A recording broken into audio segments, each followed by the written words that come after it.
Hello. I'm back. Oh gosh, Roku City. Oh well, I meant to change it. Um, Now, I'm so sorry for being gone the past couple days. Hi, Beverly. Beverly, I always appreciate your comments, especially when I've been gone a couple days. It just makes me feel missed and it makes me happy. So thank you. I missed reading. Now, I took a couple days off. I didn't even mean to. What is that? Look at that. Well, you know what I was doing before this. There's butter on my hand. Pardon me. Anyway, I don't know. I just was sleeping. I was just really taking advantage of this time off. And my best friend got home. We picked her up yesterday. Her flight had been, I don't know if I told you, her flight had been delayed, so she didn't actually get home till yesterday. And so we picked her up around 4 p.m. And oh gosh, it was just so good to have her back home. And so yeah, we just hung out for a while. She's coming back today. I have to make a turkey dinner, and that thing is frozen tighter than a cannonball. So the last time I cooked a turkey from frozen, it wasn't done till 10 p.m. So we'll see what happens this time. And so my man got them from work, right? He got a turkey because they always give a turkey to employees at Christmas. And then his coworker, who is also from India and was also, I don't think he might be Hindu. I don't know. Maybe he's Sikh. I don't know. Anyway, doesn't eat meat and didn't want his. So my man took his as well. So I've got 2 turkeys in the freezer. And for some reason, I think because they were trying to take the price tags off of them, his workplace ripped the tags off. So I don't know the weight of these birds. I mean, I guess I can surmise. But that just drives me nuts. I like to know, like, how many kgs is this bird? But I don't know. It's a surprise. So I thought maybe I'll slap this thing on my bathroom scale. I mean, when it's still wrapped. But then it's frozen, so it's going to be, I don't know. I'm going to have to go online and try to figure stuff out because I'm like, we might be eating at midnight, but we don't care. Sometimes it's funny. When we did Thanksgiving, I had a huge Thanksgiving. Oh my gosh. And that turkey was not ready to, no one who was here had ever had a Thanksgiving turkey before. Because like I said, all my friends are mostly international. And so it was this big thing when that turkey finally came out at 10 p.m. Oh, I've never so tired in my life. Anyway, so hopefully it's not a repeat. We'll see. Okay. Now, we were... this chapter's hard. All right, I have made a decision. We're going to continue with my story. But I have made a decision about this chapter. I'm not going to read it aloud to you because if you have sat beside a loved one in the hospital as they pass, and I'm sure most of us have, it's hard to read. It just takes you back, right? So I've decided I'm not going to read that chapter. I have read it personally, and I am going to summarize it for you. Okay, so it is, what year is it? Okay, it's December of 91. So Leslie is, I believe she's 33 years old. And her mother has been feeling under the weather. And she has 1 collapsed lung from her smoking days. Anyway, apparently she's quit smoking, she says. Anyway, so she's going to the hospital for a couple days because she's having a lot of issues with her feet because apparently the collapsed lung is causing a lot of circulation issues. So, what is that? Anyway, so she tells Leslie, I don't want you to come into the hospital. It's not a big deal. I, don't worry about me. I'm bringing all my Christmas cards and I'm going to write out all my Christmas cards while I'm here. So, like, I'm totally fine. Don't come. So Leslie is in the middle of planning the tournament for 1992, right? And you probably hear Joey yelling in the background. He wanted in my room and then he wouldn't come out when I was like, I'm shutting the door, Joseph, so come on out. He wouldn't. Now he wants out. Anyway, he'll settle. So, so she is just about to sit down to lunch and she gets a phone call and it's the hospital, saying, Leslie, your mom she's just not feeling really well. She's, really under the weather. And we think it would be good if you came, just to be here. And so she's like, okay, like, it's not, is it serious? And she's like, no, like, everything's fine. She's just really, tired and not herself. So we just think it would be best for her if she had some family here. So she plans to take the train from King's Cross to, where is she? She's in Peterborough, I think. Anyway, so she calls her sister, and her sister is going to take the train and go to Peterborough, and then Leslie is going to wrap up a couple things in London, and then she's going to hop on a train and meet them there. So that's all fine and dandy. And then, so Leslie has a sister and she has a brother. So the sister gets there and then she gets a phone call from the hospital again. And the nurse says, your mother's had a heart attack and your sister is in shock. So you really need to get here. So it went from from bad to worse. So Leslie hops on a train. She gets there. The doctor's kind of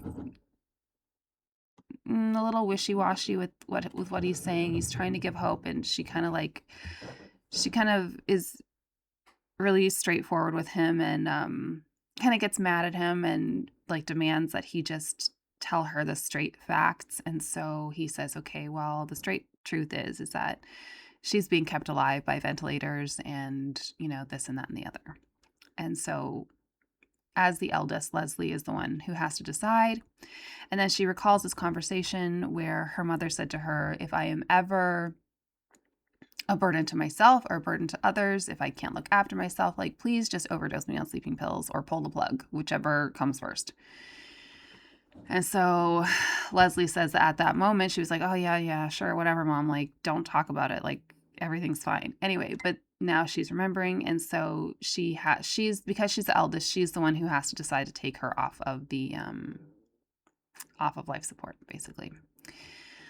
There was one moment where they said it took them my oven, it's heated, where it took them 30 minutes to revive her. And so Leslie was saying, well, 30 minutes without oxygen, like, but if you're in the hospital, like, they're also pumping oxygen into you. Like, they're not just, I don't think they just leave you. Like, they have like the bag, you know what I mean? Like, where they're giving you oxygen. Like, I've never ever heard of a hospital just like clear for 30 minutes and not providing you oxygen. Like, I don't know though.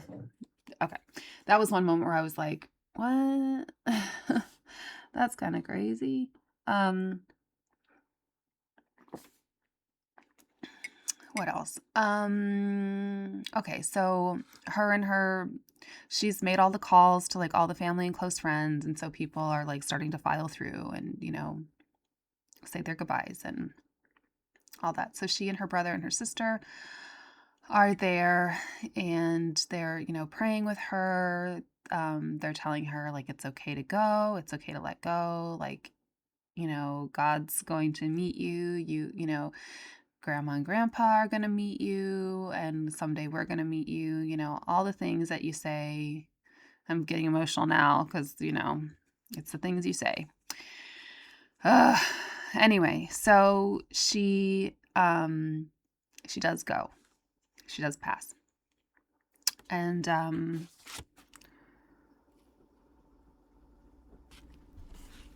okay, so she passes. And then Sarah calls her. Oh, Ronald. She did say in the beginning of the chapter that her mother knew about Ronald and that her mother was very open-minded and that her mother never, ever said anything at all about that relationship. Like, she didn't bat an eyelash. And, which I was kind of like, really?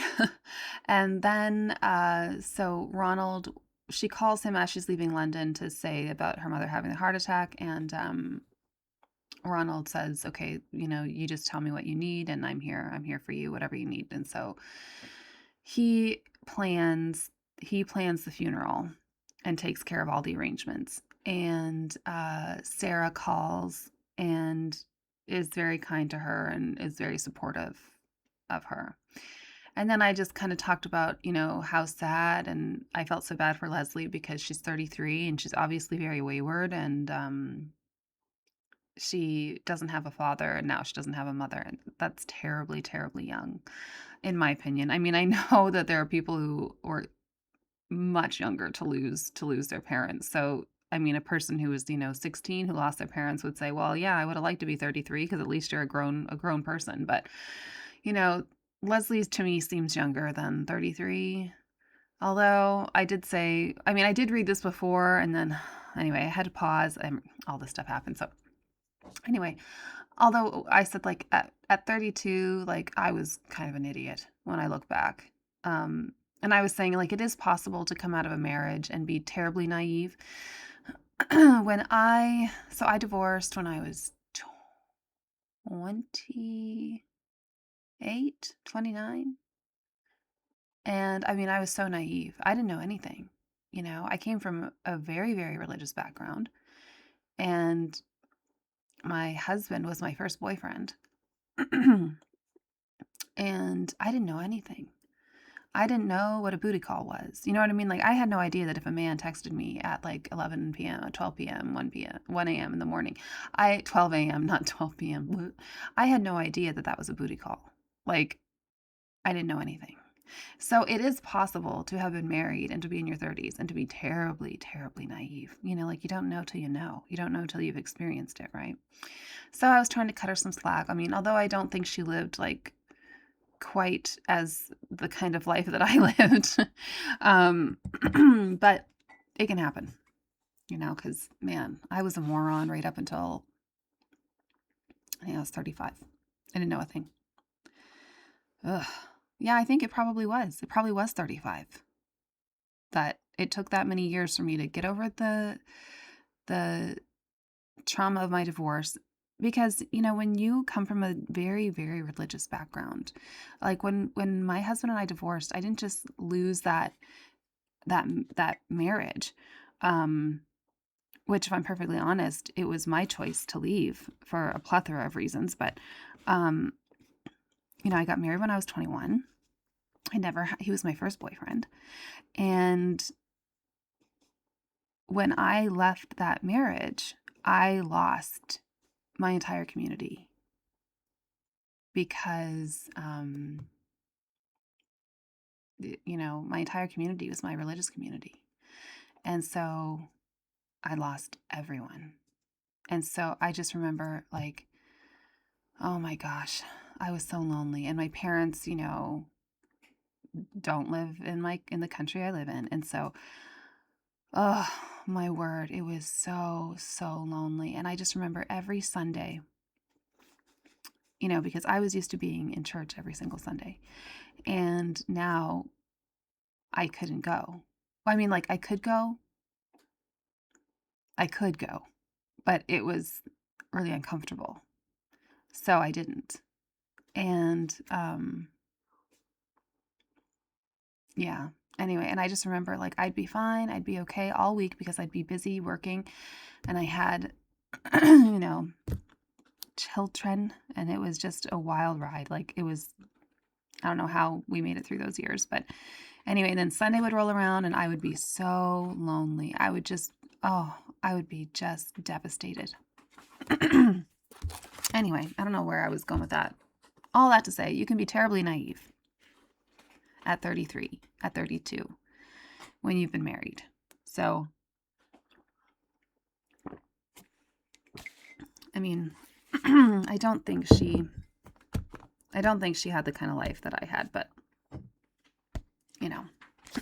it's possible. All right. So that's over. So her mom has passed, and it ends with Sarah being very supportive and calling her and being very kind. All right. So the chapter 24 is entitled Palm Beach. There is nothing like a spot of winter sunshine to cheer one up.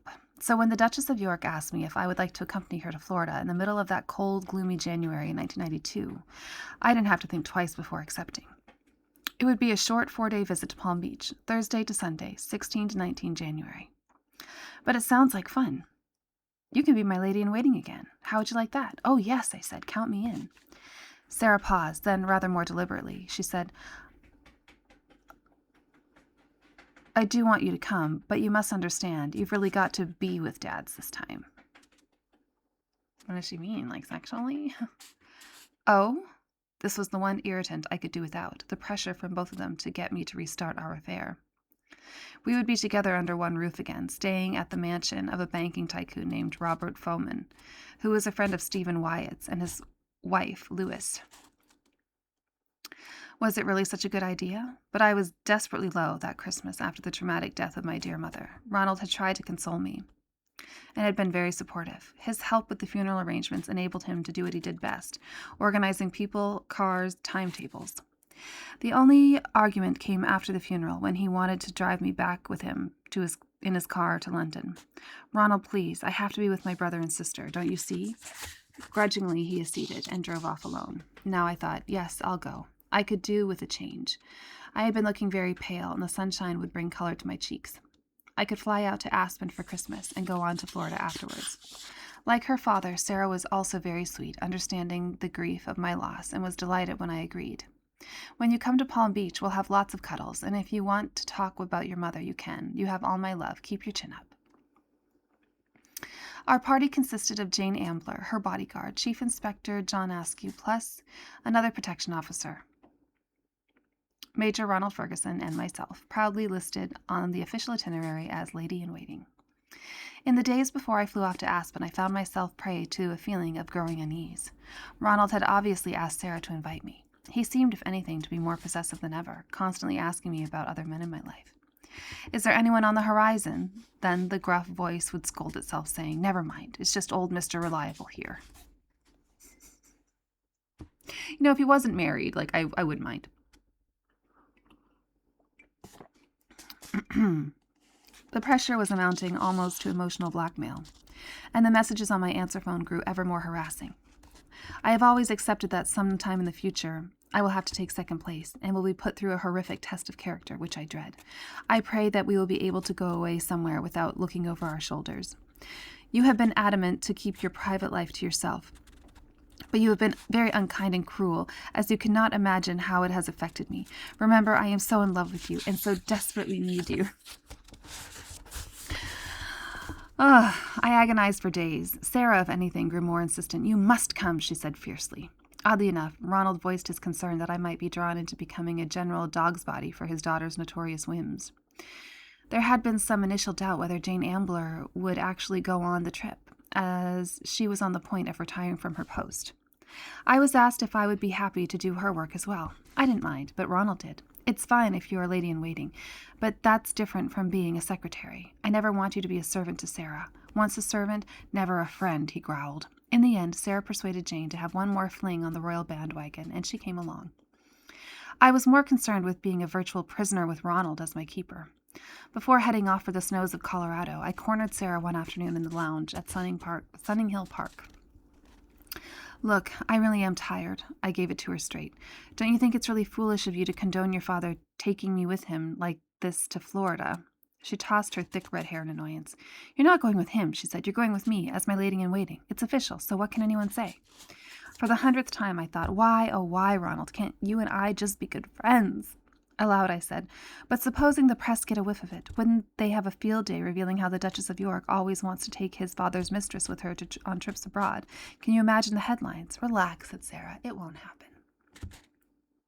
"How can I relax?" I demanded. I was quite heated by now and realized how agitated I had been getting over recent weeks. Sarah put a hand on my arm. "Leslie," she said, "I need you with me on this trip. Things haven't been too easy here recently. Please." She did look a little odd, I could see. I took her hand. "All right," I said. "I'll go." When Ronald heard about it, a delighted fax came churning through the machine in my office, outlining the itinerary. He had compiled it from a reconnaissance trip he had made with his protection officer, John Askew, the previous month. A reconnaissance? I guess they do. They go and they check out security and all that. A welcoming cocktail party and dinner on the lawns, a polo match for the William Holden Trophy, which the movie star's great friend Stephanie Powers would present to the winning team. Several receptions, a ball. The fax also told me what I would be expected to wear and the kind of clothes I should take for that time of year. It would be pleasantly warm in Florida in January. There was further useful information. Buckingham Palace would take care of my luggage, and my ticket from Aspen to Palm Beach would be paid for. I should fly into West Palm Beach Airport, where I would be picked up and transported to the residence of Mr. Robert Foman. I couldn't help smiling. If this was the royal gravy train, roll on. And if you were in the hands of Major Ronald Ferguson, you never needed to worry about a thing. He was one of the world's great organizers.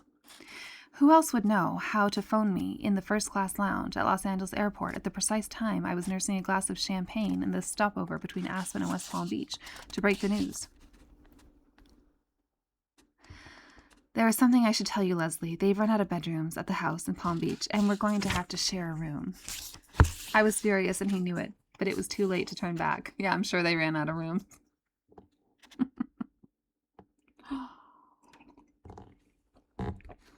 But the beckoning sunshine as I stepped out into the early evening warmth of Palm Beach lightened my mood.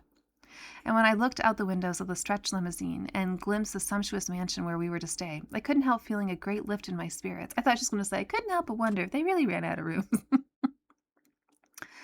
The others had already arrived, flying from Miami International Airport to the local West Palm Beach Air Terminal, and then in a motorcade that whisked them in a siren-wailing convoy along the 6-lane highway to their destination. In this land of the mega-rich, Mr. Robert Foman was gold-plated. A silver-haired tycoon of 66, he lived with his somewhat younger third wife in a pink and white stucco mansion set close to the Atlantic on South Ocean Boulevard. A sprawling estate which oozed wealth out of every brick. As I was driven up the long private road between other equally opulent properties, the chauffeur pointed out a huge castle with mock turrets, which I can only describe as a monument to bad taste. "Donald Trump's place," he said laconically. "Oh, really?" There was little else to say. It's so funny because this is long before he became president, so it's like when someone's throwing shade, it's not for the reasons that people do now, right? But then I really did catch my breath. The scene ahead was like something out of a Starsky and Hutch movie, or more appropriately, seeing where we were, Miami Vice. 6 squad cars were awaiting us, 4 parked outside the high electronic gates, 2 inside the drive. Uniformed police officers patrolling the manicured lawns seemed to be behind every shrub, their holsters looming large on their belts. Lord. Other limousines were easing their way through the gates, and I caught the flare of flashlights as photographers jostled to get shots of the dinner-suited occupants. Celebrity night. There were even TV crews swarming at the windows. Craning forward, I could see a huge striped marquee on the far lawn with a crowd of people in evening dress milling about. I glanced at my watch. 6:45 p.m. Supper time. I've always said they eat far too early in the States. The very presence of the Duchess of York ensured that high society was out in force, and anyone who was anyone would kill to be there tonight. If there seemed to be more media than the occasion warranted, I would soon find out why. My limousine cruised slowly into the inner courtyard. Clustered around the front door stood several large men in shiny suits, all wearing dark glasses and looking anywhere but me as the limousine cruised to a halt on the gravel drive. "I thought they'd brought me to the White House by mistake," I joked to Sarah when we met over champagne cocktails later. "I suppose you're used to this sort of thing, but I'm certainly not." "You never really get used to it," she replied shortly. I eyed her curiously. She looked upset. Sarah was never able to hide her feelings terribly well. But now I heard a squawk in the courtyard, then another. 2 multi-hued parrots with questioning beady eyes were perched amid a froth of greenery that looked like a miniature jungle. This night was getting to be full of surprises. Ronald came hurrying up. "Leslie, I'm so glad to see you. You've got exactly 15 minutes to get showered and dressed and join the cocktail party. Sarah is there already and doesn't want to stay long." I caught a worried edge to his voice. He saw my look. "I've got a lot to tell you later." Oh. The Fohmans were Steve Wyatt's friends. Over the next 4 days, as we sat around the pool or sipped champagne, I would learn from Sarah how Stephen had persuaded her to stay with them because, he knew, it would help their business and social credibility enormously. They knew it too. The ripple of anticipation heralding the Duchess of York's visit had swollen into a frenzied tidal wave of excitement among the social hierarchy by the time our convoy rolled up. It was the day the circus came to town. To have an actual royal on their doorstep sent flutters through the geriatric jet set in the elite golf and yacht club community. To have one under their roof assured them of a place in heaven. That first night I trotted obediently after Ronald while a servant took my case from the car. He showed me our room, and the first thing I noticed, with some relief, were 2 single 4-poster beds, something I had never seen in one room. The ensuite bathroom was very ornate with Italian tiles, and the windows looked out onto the magnificent front lawns. It was a view I wouldn't see again throughout the duration of our stay. Ronald snapped the curtain shut. "There are photographers out there with their cameras trained on this place day and night," he said. And from that moment on, the curtain stayed firmly closed. Shame, I thought. So much for the price of fame or notoriety. 15 minutes, Ronald ordered. "I'll see you in the marquee." He knew me too well to hang around while I was changing. I jumped in and out of the shower and was in a fetching black cocktail dress with my hair freshly blow-dried within the time. That's a miracle. Outside my room, the house was totally quiet. As I made for the staircase, I noticed that a passage was lined with tall cupboards. I couldn't restrain my nosiness and peeped in. Shoes, dozens of pairs of women's shoes, at least 200. I judged as I opened the cupboards one by one. Many were in exactly the same style, but different colors, and had obviously never been worn. Weird. The Marcos syndrome must be catching. I hastened through the deserted mansion and out onto the lawn in the direction of the music and the buzz of the crowd. Pondering over Ronald's obvious agitation, I started to feel uneasy myself. At the back of my mind, whenever I was close to anyone connected with Stephen, was the constant anxiety that Sarah would find out about our affair. Why it should concern me, I didn't know, but it did.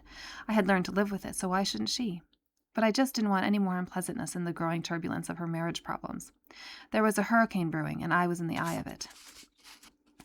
That first night in Palm Beach, I was convinced she had been told. Up to now, she would usually rush over to me the moment she spotted me, even in a crowded room, and hug and kiss me. But this time, when I appeared in the packed marquee, caught her eye and smiled and waved, she didn't do more than acknowledge me with a curt nod. My immediate reaction was, "Oh God, she knows." Ronald noticed it and said, "Just ignore her. She's emotional and upset."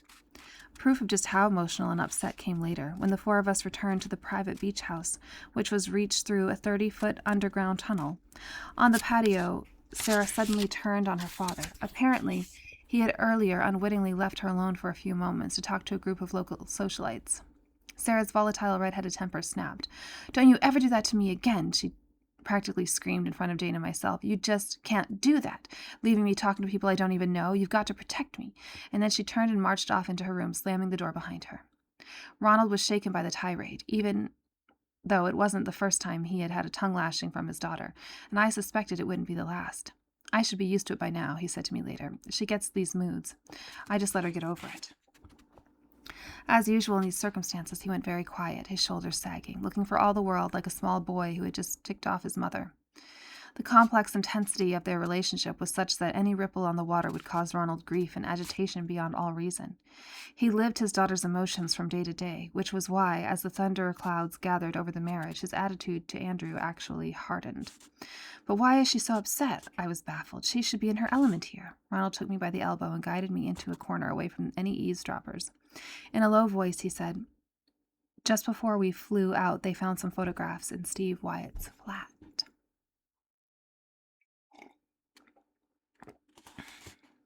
"Who did? What sort of photos?" "Some cleaner. He handed them over to the police, but the papers are onto it." Ronald gestured at the high wall. "Why do you think there are so many of them hanging around out there?" He shook his head. The pictures are only holiday snaps taken at Wyatt's villa in the south of France a couple of years ago. But they show that Texan fellow in a basket chair with his arm around her. And one that really annoyed Andrew was little Beatrice with no clothes on being cuddled by him. Andrew's hit the roof. Well, yeah, I mean, any father would. Any parent would. Like, hello? Good grief.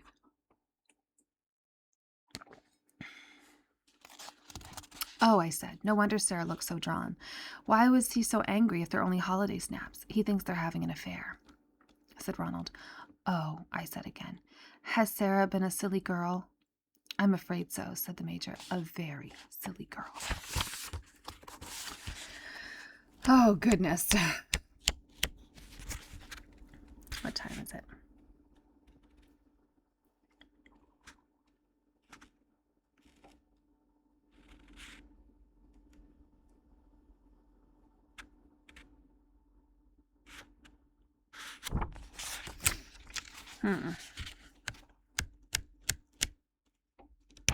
All right, let's read one more chapter.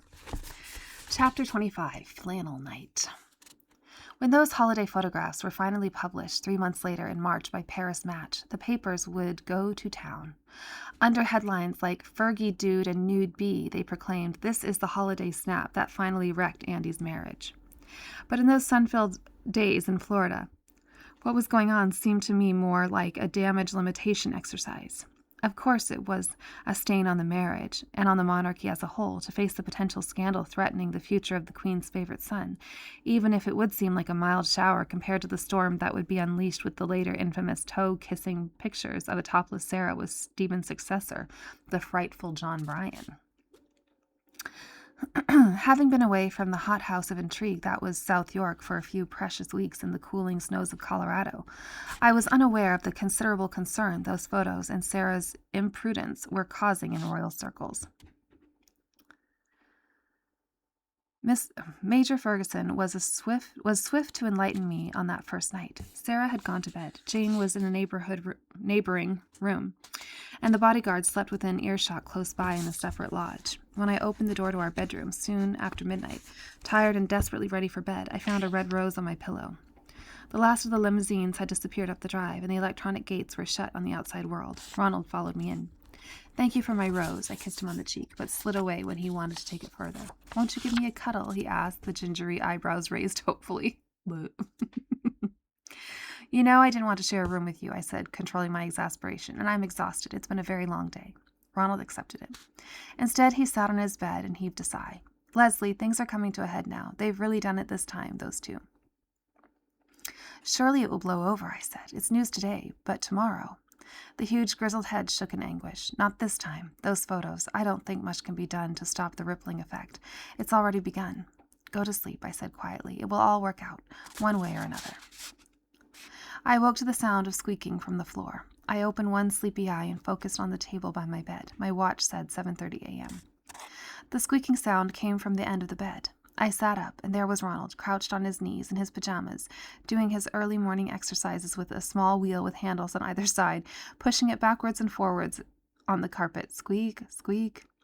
I wasn't going to get any more sleep, so I got up, peeked through the curtains at the beautiful Florida sunshine, and went into the bathroom for a shower. Sarah was her old breezy self that morning. When I saw her by the pool, she gave me a quick hug. Nothing was said about the previous night, but she looked well rested and ready for the day.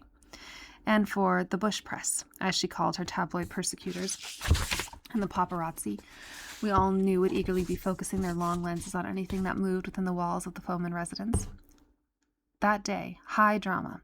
The schedule was blessedly light, with plenty of free time for us to soak up the sun around the pool and top up our tans. Around mid-morning, I was lounging on a sunbed by the patio by the beach house with Ronald and Jane nearby, when I saw that Sarah was still inside, sitting on a settee in a blue swimsuit with her legs tucked under her and a mobile phone to her ear. Her father noticed it too. "Why aren't you in the sun?" he called. "Bloody photographers, Dads. Do you know what happened earlier today? Some little man climbed over that hedge," she pointed to a high and very prickly hedge by the pool, "and managed to get a shot of me on the phone before he fell. I hope he bloody well hurt himself." Jane later told me that Sarah had hurriedly finished her conversation, flung the phone down, and freaked out while the man was frog-marched off the grounds by security guards. "Dad," Sarah had an anxious note to her voice, "don't go near the balcony of your room. The bush press are all out there. They're on the neighboring property." She sounded really angry now. I'm sorry, was all Ronald could mutter. Then the phone rang. We were sipping champagne and squinching through the morning haze at the yachts far out on the sea when a shrill buzz of a mobile phone broke in. Sarah answered it, and all hell broke loose. She started screaming down the phone, "What? Where are they? You've got to find them." After further heated conversation along those lines, she banged the phone down and turned to us with a face like thunder. "That was Stephen. There are more photos." "Oh, my God," said her father. "This is dreadful, dreadful. Where are they?" "He left them in his apartment in Washington, and he's worried sick that someone's going to find them." Sarah sounded as if she'd been talking to an imbecile. Doubly careless, I thought, but I kept it to myself. Aloud, I asked, "What are they?" "Holiday snaps," Sarah said. "But you know what the press will make of them if they fall into the wrong hands, like the others, only, well, closer." What she meant was that they were more obvious and therefore more incriminating. A huge hoo-ha broke out. Sarah shouted, "Jane!" Her secretary jumped up from her canvas chair by the pool and literally ran barefoot to the open glass doors. "Jane, we can send you. The housekeeper can give you the key to the apartment. You can go today." "Wait," Major Ferguson raised a hand. He could be very assertive at times. "Everyone just calm down. Get back to Steve and work it out with him."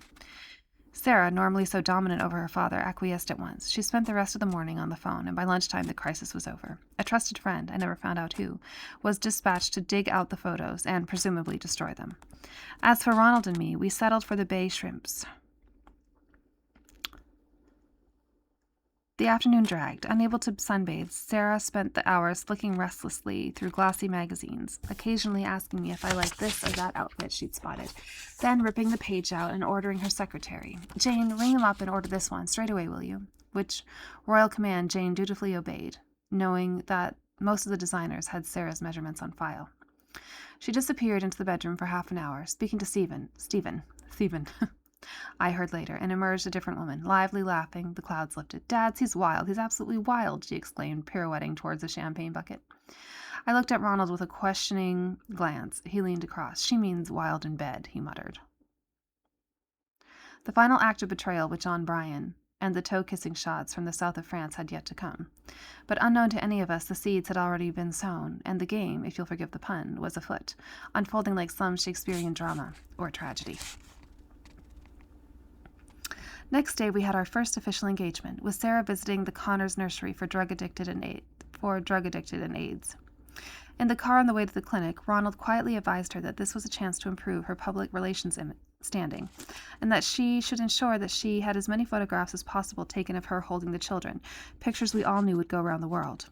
And so it proved. Sarah, decked out in her favorite pink, smiling and sympathetic, brought a ray of sunshine into the ward. She unhesitatingly cuddled babies with full-blown AIDS, moving one misty-eyed nurse to tell the assembled media, "I have met ambassadors and royalty here, but never anyone as caring as the Duchess." As I followed Sarah through the wards, it brought a lump to my throat to see the tiny victims, cruelly orphaned from normal life by the dreadful virus that was not their making, reaching out their small hands to her as she passed. Outside, an hour later, as the stretched Cadillac slid through the applauding throng, she even ordered the driver to stop so that she could have a word with the child in a wheelchair. The cameras snapped away like crickets. Finally, Sarah relaxed into the seat. "Thank God that's over," she said. "Who's for a swim?" First came lunch at the colonial-style home of another Palm Beach worthy. The dining room was set out in tables of 8, and Sarah and I found ourselves seated at the top table, where the average age could not have been less than the late 70s. Sarah cast one look as we took our seats and muttered to me behind her hand, "Oh my God, let's get this lunch over quickly. It's going to be incredibly tedious. You know I can't stand Americans at the best of times, and this is a bunch of American geriatrics." Okay, that's wild. I really can't stand it when people have a hard time being friends with people or carrying conversations on with people who are not in their age range. That drives me crazy. I remember when my best friend and I started to become best friends. And one time she said, "Oh, I love old people. Oh, they're so cute. They're so sweet. And I went straight up and turned left. I was like, "Don't talk like that." And she's like, "What? They're so sweet. They're like children." And I'm like, "No, they're not like children." And I was so adamant. I'm like, there is nothing that irks me more than a young person who is dealing with someone who is geriatric, and they put on that like, oh, hi, how are you doing today? Oh, like, hello, that person has more life experience, and oh, it just really irks me. Anyway, I remember my grandfather telling me, many years before he died, that the body betrays you, but you're still the same person inside. And that stuck with me so, so strongly. And, you show me a person who speaks to, the elderly. Oh, I don't even like any of those terms, like old, elderly, I don't like it. You show me a person who struggles to carry on a real conversation, and I'll show you someone who didn't grow up close to their grandparents. That's what I say. Because when you grow up close to your grandparents and you know your grandparents as people, that's such a blessing, because you just look at people differently, And that's why I feel so blessed that, she's passed on now, but I had a really dear friend years ago when I was in my late 20s. She was in her late 80s. And we used to, oh my gosh, we had so much fun together. We'd sit and gossip, like we'd sit and talk, we'd share books, and there's nothing impressive about it. It's just that people are people, Oh, anyway, that's my rant. It drives me nuts. But we were in for a pleasant surprise. We had been placed on either side of an elderly aristocrat who introduced himself as Mr. Francis Kellogg from the cereal family, a gentleman who would later make his own headlines by escorting Princess Diana's stepmother. He turned out to be a delightful old boy, keeping us in stitches with hilarious anecdotes about the people he had met along his long and illustrious life, neither corny nor flaky, as I murmured to Sarah on the way out. Sarah was still watching her weight, even to the point of not wanting to succumb to the temptations of the cook's pride and joy, chocolate brownies. Oh my gosh, can you imagine? Can you imagine being so strict on a diet that, never will I ever. Personally presented to her by the lady herself, who emerged from the kitchen with a large tray loaded with extra calories. Mr. Kellogg noticed Sarah's look. Don't you really want to eat that? You don't really want to eat that, do you, my dear? He said.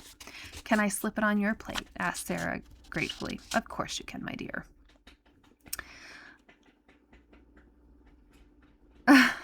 A few minutes later, the hostess cast her eagle eye in our direction. Oh, she exclaimed, I'm so delighted you like our brownies. Cook will be so pleased. Here, do have another. And she passed a fresh one to Sarah, who just had to eat it to avoid causing offense.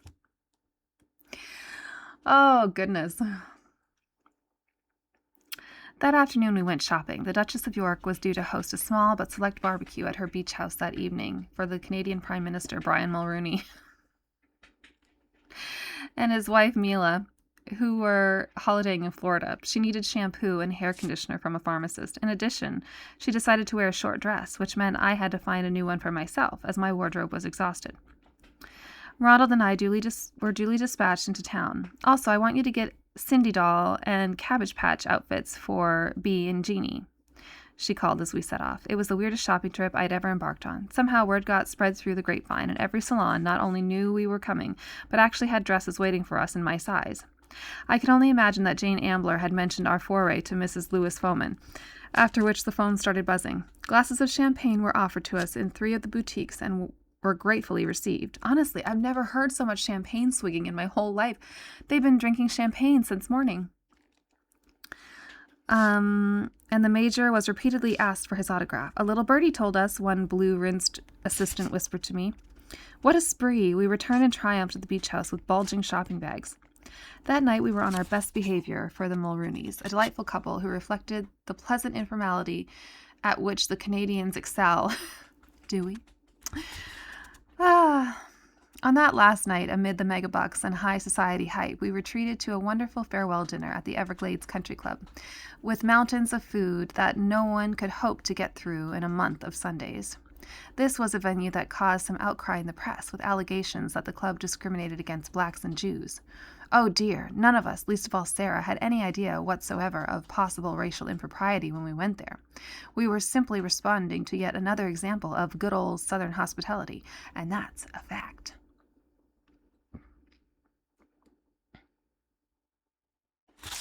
What? Oh, okay. I see. Right. I forgot they were in Florida. For a moment, I thought they were in California. I forgot. When I was a kid, my grandparents lived in Missouri. And this was like around 2000. This was 25 years ago now. Maybe in the late 90s, 98, 99. And my dad and my grandfather went to go play around a golf. This was in Caruthersville, Missouri. And when they got to the club, whatever it's called, the place, they were about to, do whatever you got to do. And my dad, or one of them, noticed a sign. I forget what the sign said, but there's like a code phrase. It doesn't say like no blacks or Jews. It says like there's something else, but it means the same thing. And my dad like nudged my grandfather and was like, clocked it. And they were like, thank you very much. Goodbye. And they turned around and walked out. So proud of them. That makes me so proud. Because you'd be surprised. A lot of people would still go in.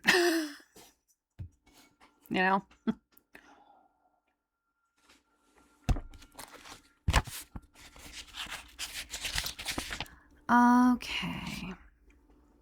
But for Sarah, her visit was to rebound on her return to Britain. Oh man, you know what I just had a craving for? SpaghettiOs. Isn't that wild? That just hit me. Okay. But for Sarah, her visit was to rebound on her return to Britain, when she found just how much sensibilities in certain quarters had felt insulted by her visit to the Everglades. Amazing, the hackles that rise over a totally innocent situation where no slight was ever intended. Okay, I don't like Leslie Player. Yes, it wasn't intended, but maybe use a little more humility instead of being like, amazing that people would be offended when we didn't mean to offend. You could be like, yes, you know what, that was very unfortunate, and had I known, I would have 100% made a different choice, and moving forward, I will never set dainty toe on premises again, instead of being like, oh, amazing. Good grief. That's what I mean. She just has a lack of humility all the time. Never once have I heard her say like, wow, I made a really stupid decision. Wow, I'm reaping the results of my own choices. Afterwards, late at night, back at the beach house with champagne flowing, the party got extremely merry. Well, let's be truthful. Some of us were quite drunk. Ronald and I decided we needed some fresh air. We left. This book is getting more and more sloppy the closer we get to the end. Like, it says, Ronald and I decided we need some fresh air instead of we needed some fresh air. Like, it's getting a little difficult. There's lots of these little things happening. We left Sarah at the beach house and strolled back to the patio by the pool. Passing the Foeman's private suite, we heard voices through the door and recognized our hosts. On that quiet, still Florida night, the voices carried. They were talking about the royal party, not surprisingly, as it was probably the biggest week of their lives. But it was what they were saying that shocked us. Mrs. Bobby Foeman was talking. Who the hell does that little Madam Sarah think she is? I'll tell you, she thinks she's God's gift. We've put everything on for her. But her father keeps dragging her off and won't let us near her. That, I had to admit, was partially true. But before I could pursue this further, I was hearing the redoubtable Mrs. Foeman continued to dig a deeper hole for herself. Don't you think it's a weird relationship between the Major and Sarah? Ronald was transfixed outside the door, like a model of himself in Madame Toussaint's. He put a warning finger to his lips. Our hostess was adding her own appreciation of the house guests who would make the Foeman name live forever on the socialists. Ronald was livid. His knuckles were white as he restrained himself from breaking down the door and saying something very rude to our most generous hosts. Finally, his face set in stone, he went off in search of a bottle, and it wasn't milk that he had in mind. I mean, really, like, what do you expect of people? Like, if you are acting like that, like, obviously people are going to talk. They're in their own home. Who cares? Honestly, I always say, if you're going to be talking, you better be willing to back yourself up. You know, like whatever you be saying in private, you better be willing to double down on it if you get caught. So, yeah. If you get confronted, no use, being like, oh, well, I'm so sorry. Just be like, yeah, I said this. We sat in our room talking long into the early hours. Ronald was still upset, but he was fortified by a bottle of chilled white wine he had brought up with him from the kitchen. I had followed him in and seen a new arrival in the Foman household, a sweet baby parrot in its cage in one corner. I gave it a few drops of water. What? Are they starving it? And it squawked its thanks with a series of tiny little burps. Back in the room, I started to worry about the bird, for no real reason, but I kept asking Ronald to go down to the kitchen to see if it was all right. It was that kind of night. He obediently shrugged into his dressing gown and trotted downstairs. Throughout what remained of the night, I kept waking up worrying about the baby bird. Each time I got Ronald to go out of bed and go inspect it. Each time he did, showing the most extraordinary patience, but with the same caustic remark, that fucking Foman parrot. I would have just brought the parrot up to my room. The next day, Ronald was captaining a British team against a local polo side from Palm Beach. The scene was familiar. Pennants fluttering in the grandstands, marquees with long tables groaning with food and bottles of beer, wine, and soft drinks. I was reintroduced to Stephanie Powers, a vivacious, delightful woman from my own mother's... What? A vivacious, delightful woman with enormous zest. I mentioned that I was recovering from my own mother's death, and she gave my hand a sympathetic squeeze. She knows she was loved, she said. That's all that matters. Before he swung up into the saddle, Ronald said, I'm going to play the best polo just for you. So you'd better cheer me or else. He gave me a cheery grin from under the peak of his maroon helmet. Sarah was happy, so her dad's was too. His mood was catching. I'm your number one fan, I laughed back. What do you mean? Of course I'll cheer you. There were serried ranks of photographers covering this event, and the constant clicking of cameras sounded like a chorus of cicadas on a warm Florida night. Cicadas are my favorite insect. Ronald gave me a mock salute, dug in his heels, and cantered off into the fray. Sarah had arrived by now, but in a bad mood. She looked stunning in a short black skirt and white jacket, but the hem of her skirt had come down during the drive from the Foman estate. There had been some panicky moments before Jane had found safety pins to repair the damage. But she recovered her humor quickly and leaned across to say, You just watch Dad's. He's so good. I really am very proud of him. She had cause to be. Sitting tall in the saddle, the galloping major was in his element as he led his cavalry charge across the fields that hadn't seen anything like it since the Civil War. On our way to West Palm Beach Airport in our motorcade, Ronald mentioned to his daughter the conversation we had overheard. I thought she was going to hit the roof. Now, that is the most ridiculous thing I've ever heard in my life. Like, zip it, sir. Like, zip it. That's so ridiculous to share that with Sarah. At the airport, she marched straight into the private suite they had kept for us by the first-class lounge and made for the phone. Would you stand guard outside the door and make sure no one comes in, please, Leslie? She ordered in a tone that brooked no argument. When the redhead, as some of the royal advisors called her behind her back, was in a rage, get ready to duck. Anyway, I was her lady-in-waiting that week, so I waited. Ronald and I started to fidget. The plane was being held up, but still Sarah stayed on the phone. A young lady came up and introduced herself as Joan Collins's private secretary. Joan happened to be at the airport, catching another flight. Could she pop in and say hello? Knowing his daughter's mood, Ronald said diplomatically, I'm awfully sorry. She's very tied up, and then we're running to make the plane. Oh, said the secretary, unimpressed. Joan will be very disappointed. She turned her back and marched off.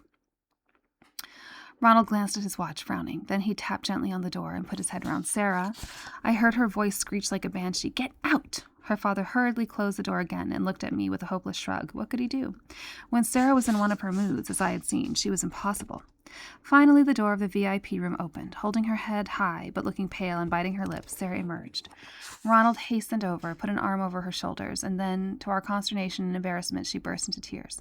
The two of them walked together through the departure hall, and I saw Sarah wipe her eyes with a wan smile and shrug. Later, I heard that she had called both Stephen and Andrew. She had given Stephen a blast over his tacky Florida friends, but her conversation with her husband had ended abruptly with harsh words. I didn't have to ask why. The papers were still having a field day with those photographs. On the flight, first class Miami Heathrow, champagne eased the mood considerably. After an hour, Sarah, seated next to her father, became her old frisky self. A wet flannel hit me on the side of the head. I flinched and looked up to see Sarah's grinning face across the aisle. More wet towels and tissues went whizzing around the cabin as Jane and I joined in the flannel fight.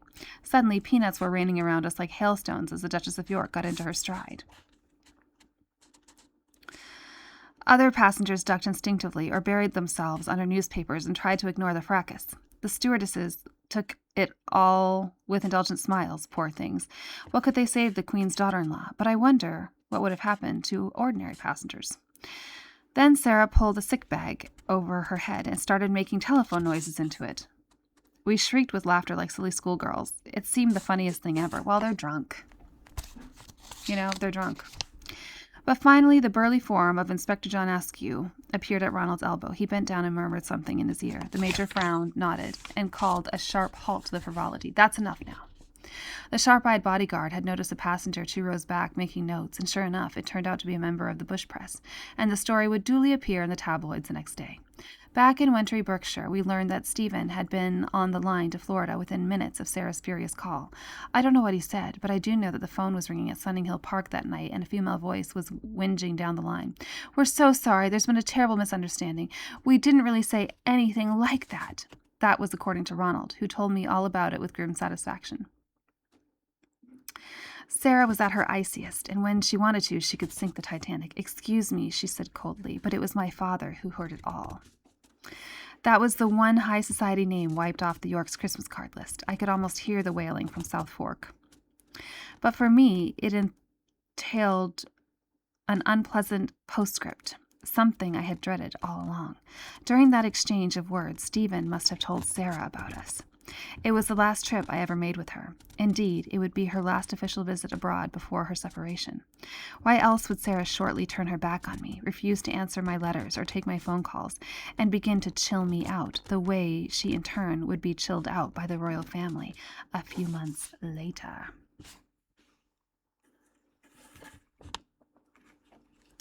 Why, indeed.